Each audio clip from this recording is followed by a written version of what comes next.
robots, but as I found out, these guys have hearts as big as any. A few months back, Coach Saban and his players learned of a little boy from Nashville fighting a brain tumor.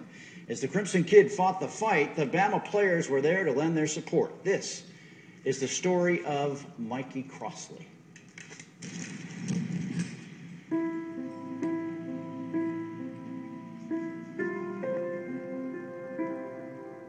He didn't go in vain, and I will make sure of that.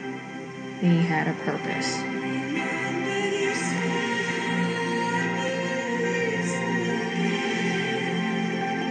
His soul was so pure for everybody. I have to keep that going.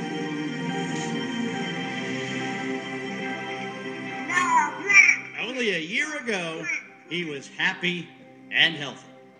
5 years full of optimism and big dreams. His smile was contagious. It was, no matter where he went, everybody just fell in love with him.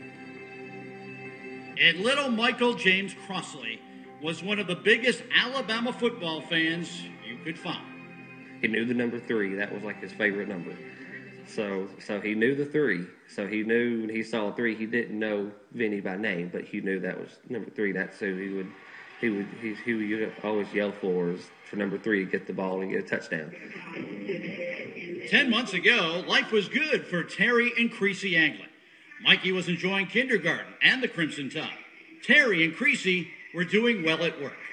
Everything started to finally click, and then it just crashed down around me.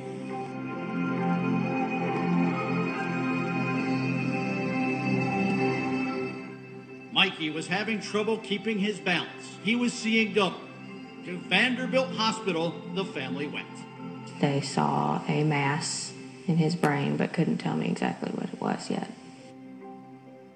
What it was a rare DIPG inoperable brain tumor with a mortality rate of 100%. They gave us a 1 to 2 year prognosis. He lasted 9 months.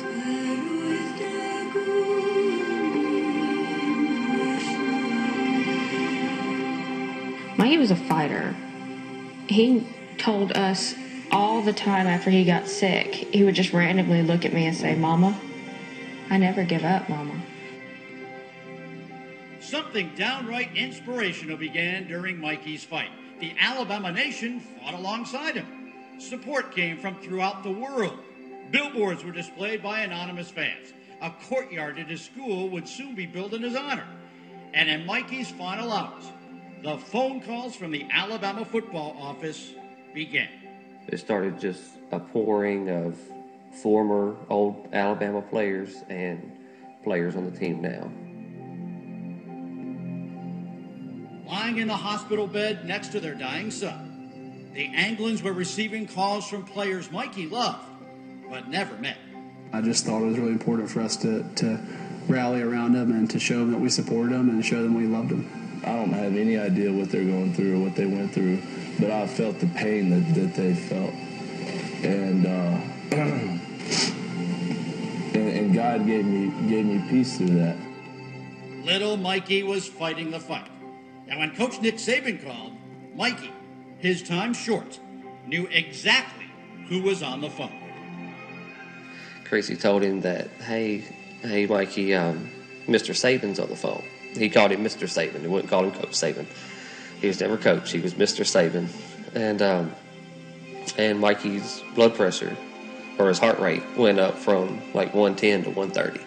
So we knew he could still hear us. He just didn't have a way of responding to us. As soon as I got off the phone, I said, "Mikey, Mr. Saban called you, and he told me to tell you that you need to talk to him, okay?" And his vitals rose up real high, and I was like, "Okay, I know you can hear me." On September 12th, 1 month shy of his 6th birthday, Mikey left us. But the Crimson Tide will never forget the Crimson Kid. People reached out to me when I was going through what I had to go through, and I remember how that made me feel and how encouraging that was for people to reach out to me. And and I wanted to be able to do that.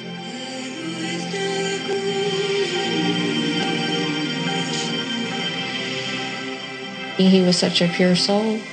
He was chosen for a greater purpose to get the awareness out about this disease. God kept him around just long enough to get his name out there. I believe that. And get Alabama behind us and get us the support. And then God said, okay, it's time for you to go. You don't need to suffer anymore.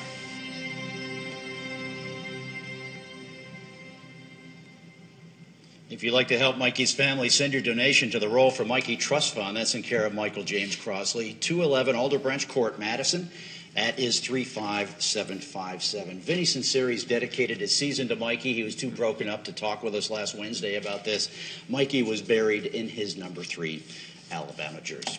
Thoughts and prayers with the Anglers. All right, let's switch gears now. Get Feinbaum back into things.